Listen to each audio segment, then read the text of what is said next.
24/9/2018 का first shift का question आज डिस्कस करेंगे। तो चलते हैं अपने क्वेश्चन की तरफ। हमारा पहला क्वेश्चन है, किसी व्यक्ति के पास 5 प्रतिरोध है, जिनमें से प्रत्येक का मान 1/5 ओम है। उन्हें जोड़कर प्राप्त किए गए अधिकतम प्रतिरोध का मान ज्ञात कीजिए। आपके सामने ऑप्शन है 2/5 ओम, 1 ओम, 1/2 ओम, 5 ओम। तो एक व्यक्ति के पास जो 1/5 ओम है, उसको 5 है, पाँचों का मान 1/5 ओम है। इसको हम करेंगे 1/5 प्लस 1/5 प्लस 1/5 प्लस 1/5 प्लस 1/5। इसको हम अगर ऐड करेंगे तो इसका एलसीएम 5 हो जाएगा, और ऊपर 5, 1 2 3 4 5 हो जाएगा, ऊपर भी 5, 5 से 5 कट जाएगा। हमारा आंसर आएगा 1 ओम। तो हमारा राइट आंसर होगा ऑप्शन नंबर बी, जो कि हमारा राइट आंसर है। तो चलते हैं अपने अगले क्वेश्चन पर। तो हमारा अगला क्वेश्चन है, निम्नलिखित में से कौन से वेद में संगीत का वर्णन है? ऑप्शन है सामवेद, यजुर्वेद, ऋग्वेद, अथर्ववेद। आप सबको पता है कि संगीत जो है वो सामवेद में है।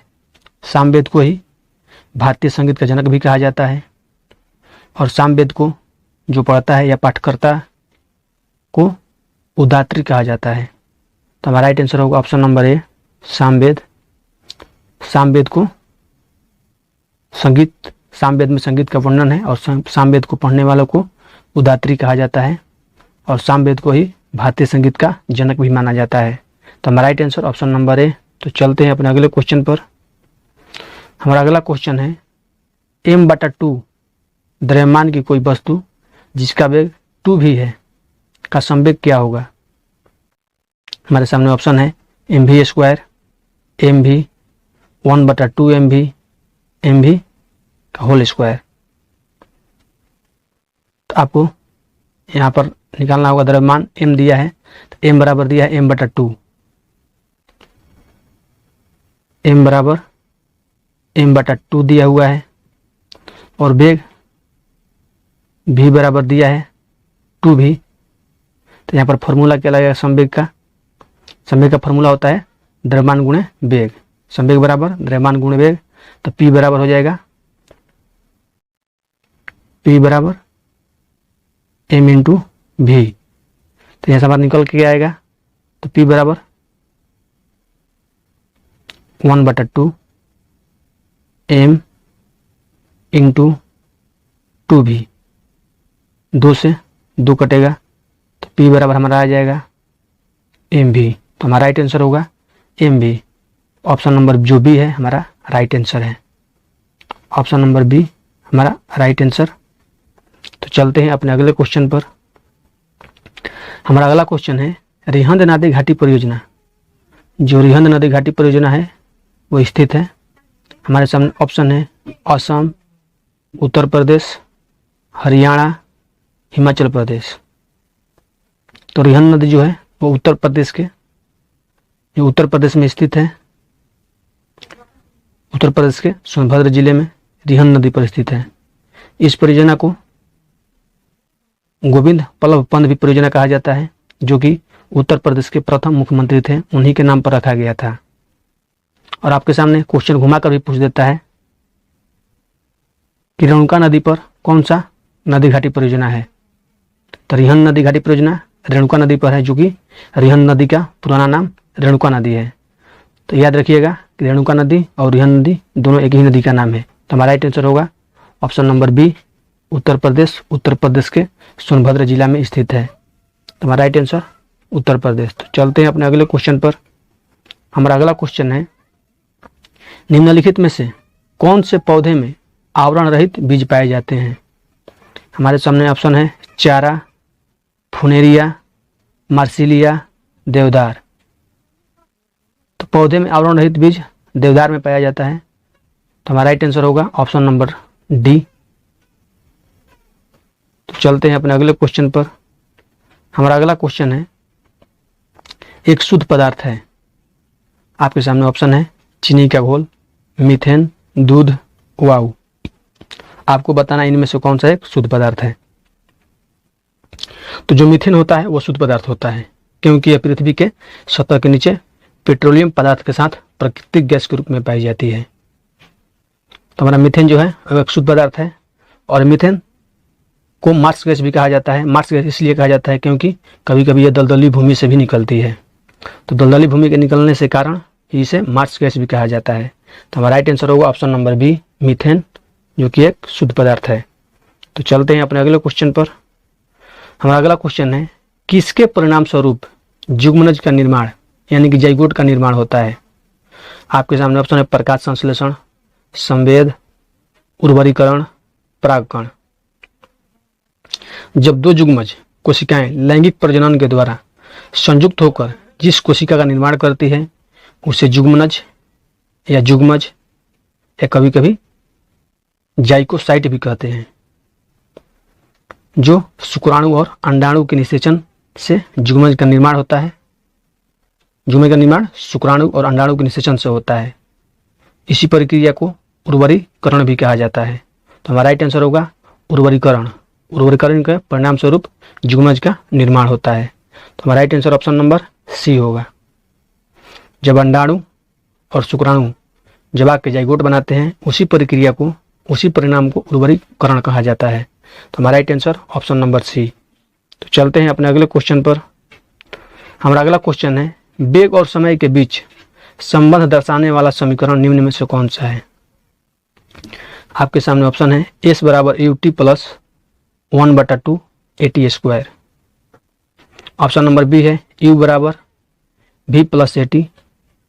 और ऑप्शन सी है 2AS बराबर V square minus U square. और ऑप्शन नंबर डी है भी बराबर यू प्लस AT।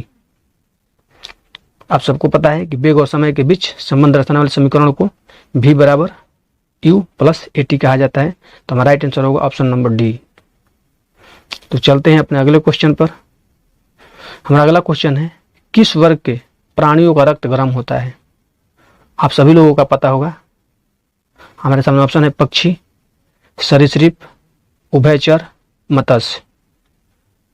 तो आप सबको पता है कि पक्षी वर्ग का जो प्राणी होता है उसका रक्त गर्म होता है। तो हमारा राइट आंसर होगा ऑप्शन नंबर ए, पक्षी वर्ग के प्राणी का रक्त गर्म होता है। तो चलते हैं अपने अगले क्वेश्चन पर। हमारा अगला क्वेश्चन है, प्रकाश बल्ब का फिलामेंट बनाने के लिए किस धातु का उपयोग किया जाता है। जो बल्ब होता है उसका फिलामेंट किस धातु से बनती है। आपके सामने ऑप्शन है नाइक्रोम, कॉपर, निकल, टंगस्टन। तो आप सबको पता है कि टंगस्टन का ही उपयोग होता है प्रकाश बल्ब का फिलामेंट बनाने में। तो हमारा right answer option number D होगा। तो चलते हैं अपने अगले क्वेश्चन पर। हमारा अगला क्वेश्चन है, किस राज्य में पुरुषों की परंपरागत वेशभूषा सोला या फतुहा और एरी चद्दर के रूप में जानी जाती है। आपको बताना है कि वह भारत का कौन सा राज्य है जहां पुरुष अपनी वेशभूषा सोला, फतुहा, एरी चद्दर का रूप में प्रयोग की जाती है। यह सब एक वस्त्र है। तो आपको बताना है भारत के किस राज्य में ये फेमस है। तो जो भारत का, हमारे सामने ऑप्शन है असम, सिक्किम, हिमाचल प्रदेश, श्रीनगर।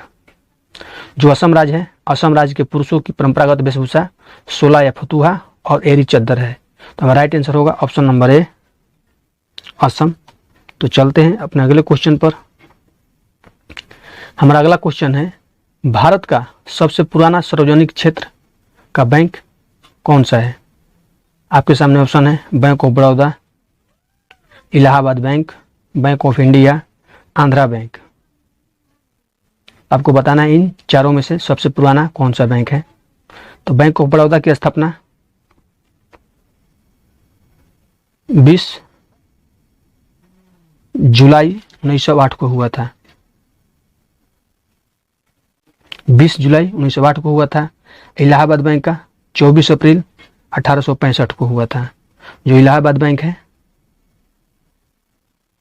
24 अप्रैल 1865 को हुआ था। और बैंक ऑफ इंडिया की स्थापना 1906 में हुआ था। 1906 में बैंक ऑफ इंडिया और आंध्रा बैंक, जो आंध्रा बैंक है यह 20 नवंबर 1923 को हुआ था। 1923 को हुआ था। आपको पता चल गया कि सबसे पुराना कौन सा बैंक है। जो इलाहाबाद बैंक है वो 1865 में हुआ था। तो ये इलाहाबाद जो बैंक है इन चारों में सबसे पुराना है। तो हमारा right answer option number B होगा। तो चलते हैं अपने अगले क्वेश्चन पर। हमारा अगला क्वेश्चन है, यदि कोई एजेंट समय टी में W काम करता है तो उसकी पावर क्या होगी। हमारे सामने ऑप्शन है कार्य गुणे समय, कार्य प्लस समय, समय बटा में कार्य और कार्य बटा में समय। आप सबको पता है कि यहाँ पर फॉर्मूला लगा पावर का या शक्ति का। तो शक्ति बराबर होता है कार्य बटा में समय। तो P बराबर W बटा में T। तो आपके सामने ऑप्शन दिख रहा है पावर क्या होगी। तो पावर बराबर W बटा T, यानी कि ऑप्शन नंबर जो डी है हमारा राइट आंसर है। तो चलते हैं अपने अगले क्वेश्चन पर। हमारा अगला क्वेश्चन है, किस समूह, कौन समूह 18 के तत्व हैं। आपको बताना है अल्काली धातुएं, उत्कृष्ट गैसें, हैलोजन, एल्कलाइन, मृदा धातु। तो जो उत्कृष्ट गैसें होती है समूह 18 के तत्व हैं। तो हमारा राइट आंसर होगा ऑप्शन नंबर बी, उत्कृष्ट गैसें समूह 18 का तत्व है। तो चलते हैं अपने अगले क्वेश्चन पर। हमारा अगला क्वेश्चन है, पदार्थों के कणों के बीच आकर्षण बल किसमें अधिकतम होता है। हमारे सामने अल्कोहल, जल, तांबे की छड़, वायु। तो आप सबको पता है कि जो गैस है, गैस में आकर्षण बल सबसे कम होता है, इससे ज़्यादा द्रव में होता है और उससे सबसे ज़्यादा ठोस में होती है। तो आपके सामने पूछा गया है क्वेश्चन कि किसका आकर्षण बल सबसे अधिकतम होगा। तो ठोस का होगा। तो ठोस इसमें दिखाई दे रहा है, एक ही ऑप्शन है, जो तांबे का छड़ है वो ठोस रूप में है, एल्कोहल और जल ये द्रव है और वायु गैस है। तो गैस में सबसे कम, इससे ज़्यादा द्रव में और सबसे ज़्यादा ठोस में। तो हमारा right answer option number C होगा, ठोस में सबसे ज़्यादा आकर्षण बल होता है। तो चलते हैं अपने अगले क्वेश्चन पर। हमारा अगला क्वेश्चन है, मानव पाचन तंत्र में से कौन से अंग से पित्त रस का स्राव होता है। हमारे सामने ऑप्शन है यकृत, छोटी आंत, उदर, अग्नाशय। तो आप सबको पता है कि मानव पाचन तंत्र में जो यकृत है उससे ही पित्त रस का स्राव होता है और पित्ताशय में जमा होता है। जो पित्त है वह एक पाचक एंजाइम नहीं है, फिर भी यह वसा के पाचन में सहायक होता है। तो हमारा right answer option number A, यकृत। यकृत से ही पित्त रस का स्राव होता है। तो चलते हैं अपने अगले क्वेश्चन पर। हमारा अगला क्वेश्चन है, गैल्वेनोमीटर का उपयोग किया जाता है। गैल्वेनोमीटर का उपयोग किस लिए किया जाता है। आपके सामने ऑप्शन है प्रकाश की दिशा का पता लगाने के लिए, चुंबकीय प्रणाली की दिशा का पता लगाने के लिए, ध्वनि की दिशा का पता लगाने के लिए, धारा की दिशा का पता लगाने के लिए। गैल्वेनोमीटर का उपयोग धारा की दिशा का पता लगाने के लिए किया जाता है। तो हमारा right answer option number D होगा। तो चलते हैं अपने अगले क्वेश्चन पर। हमारा अगला क्वेश्चन है, फ्लोरीन से क्लोरीन, अब ब्रोमीन और फिर आयोडीन तक जाने पर विद्युत ऋणात्मकता। आपको बताना है फ्लोरीन से क्लोरीन, ब्रोमीन और फिर आयोडीन तक जाने पर विद्युत ऋणात्मकता क्या होती है। कम हो जाती है, बढ़ती है, पहले घटती है फिर बढ़ती है, स्थिर रहती है। तो फ्लोरीन से क्लोरीन, क्लोरीन से ब्रोमीन, ब्रोमीन से आयोडीन तक जाने पर विद्युत ऋणात्मकता कम हो जाती है। तो हमारा राइट आंसर होगा ऑप्शन नंबर ए। तो चलते हैं अपने अगले क्वेश्चन पर। हमारा अगला क्वेश्चन है, त्वरण का एसआई मात्रक। यानी त्वरण का एसआई मात्रक आप सबको पता है, त्वरण का एसआई मात्रक मीटर सेकंड इनवर्स स्क्वायर होता है। तो हमारा right answer option number C हो जाएगा। जो त्वरण का एसआई मात्रक है, जो हम पिछले 3 शिफ्ट का क्वेश्चन डिस्कस किए हैं, वो हर शिफ्ट में त्वरण का एसआई मात्रक पूछा गया है। हमारा राइट आंसर त्वरण का एसआई मात्रक होगा मीटर सेकंड इनवर्स स्क्वायर। तो चलते हैं अपने अगले क्वेश्चन पर। हमारा अगला क्वेश्चन है जंग का रासायनिक सूत्र। आपको बताना है कि जंग का रासायनिक सूत्र क्या होता है। हमारे सामने Fe2O into H2O, Fe2O3 into H2O, FeO3 into H2O, Fe2OH into H2O। तो जंग का रासायनिक सूत्र होता है Fe2O3 इंटू H2O। तो ऑप्शन हमारा ऑप्शन नंबर जो बी है हमारा राइट आंसर है Fe2O3 इंटू H2O। तो हमारा right answer option number B हो जाएगा। तो चलते हैं अपने अगले क्वेश्चन पर। हमारा अगला क्वेश्चन है भारत का पहला विदेश भवन निम्न में से किस राज्य में स्थापित किया गया था। आपको बताना है भारत का पहला विदेश भवन है वो किस राज्य में स्थापित किया जाएगा, मतलब हो गया है, आपको बताना है। हमारा ऑप्शन है महाराष्ट्र, बिहार, गुजरात, झारखंड। 27 अगस्त 2017 को केंद्रीय विदेश मंत्री सुषमा स्वराज ने महाराष्ट्र के बांद्रा कुर्ला कॉम्प्लेक्स में देश के पहले विदेश भवन का उद्घाटन किया। तो हमारा right answer option number A होगा। ये क्वेश्चन इसलिए मैंने लिया है इस शिफ्ट में कि ये क्वेश्चन उस समय जब एग्जाम हुआ था 2018 में, उस समय का करंट अफेयर था, लेकिन अभी फिर भी एनटीपीसी का जो तीसरा फेज हुआ था उसमें यह क्वेश्चन आया था। यह स्टैटिक जीके के रूप में पूछा गया था। भारत का पहला विदेश भवन किस राज्य में बनाया गया है, तो वह महाराष्ट्र में। हो सकता है कि आगे परीक्षा में पूछा जाए कि भारत का पहला विदेश भवन किसने उद्घाटन किया था। तो विदेश मंत्री जो सुषमा स्वराज थी वो उद्घाटन किया था 27 अगस्त 2017 को। तो चलते हैं अपने अगले क्वेश्चन पर। हमारा अगला क्वेश्चन है भारत में मेजर ध्यानचंद के जन्मदिन को किस दिन राष्ट्रीय खेल दिवस के रूप में मनाया जाता है। आप सबको पता है, हमारे सामने ऑप्शन है 29 अप्रैल, 29 अगस्त, 29 दिसंबर, 29 अक्टूबर। आप सबको पता है कि मेजर ध्यानचंद का जन्म 29 अगस्त को हुआ था और उन्हीं के जन्मदिन पर 29 अगस्त को ही राष्ट्रीय खेल दिवस के रूप में मनाया जाता है। तो हमारा right answer option number B हो जाएगा। तो चलते हैं अपने अगले क्वेश्चन पर। हमारा अगला क्वेश्चन है नर्मदा घाटी परियोजना के विरुद्ध निम्न में से किस सामाजिक कार्यकर्ता ने सक्रिय रूप से भाग लिया था।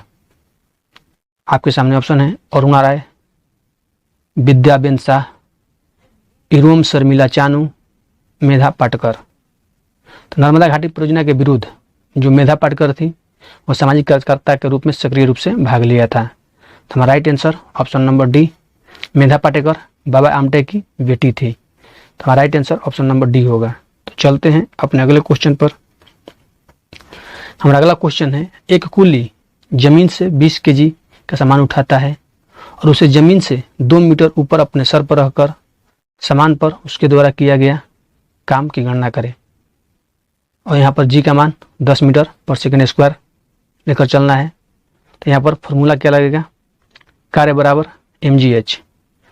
तो m जो दिया है 20 दिया है, g 10 और ऊंचाई 2 मीटर। तो हमारा राइट आंसर हो जाएगा 400 जूल। तो right answer option number C हो जाएगा। तो चलते हैं अपने अगले क्वेश्चन पर। हमारा अगला क्वेश्चन है मैग्नीशियम की परमाणु संख्या 12 है, इसकी संयोजकता ज्ञात कीजिए। तो 12 है, तो 12 को हम क्या लिख सकते हैं, 2 8 2। तो मैग्नीशियम की संयोजकता +2 होगा। तो हमारा right answer option number C. तो चलते हैं अपने अगले क्वेश्चन पर। हमारा अगला क्वेश्चन है बाबरनामा, जो बाबर की आत्मकथा है वो किस भाषा में लिखी गई थी। आप सभी को पता है कि बाबरनामा तुर्की भाषा में लिखी गई थी। तो हमारा right answer option number D होगा। तो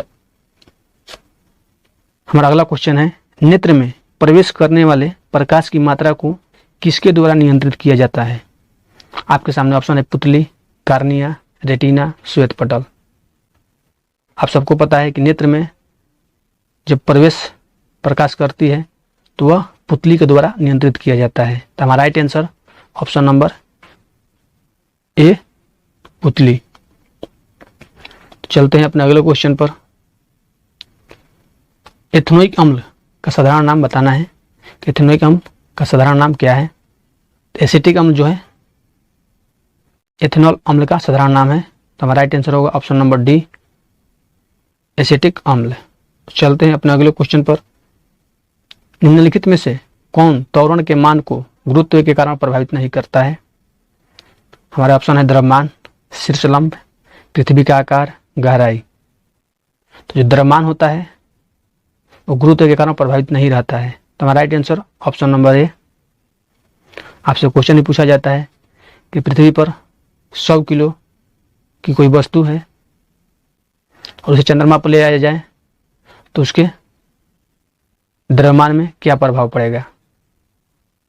तो द्रव्यमान कहीं भी नहीं बदलता है, और मान लीजिए आप 100 पेन पृथ्वी पर से चंद्रमा पर ले गए, 100 पेन जो है 100 है वो द्रव्यमान है, और जिसका वेट है वो भार है, तो भार में तो परिवर्तन हो जाएगा 1/6, और द्रव्यमान जो 100 पेन है वो 100 पेन चांद पर भी रहेगा। तो हमारा राइट आंसर जो द्रव्यमान है गुरुत्व के कारण प्रभावित नहीं रहता है।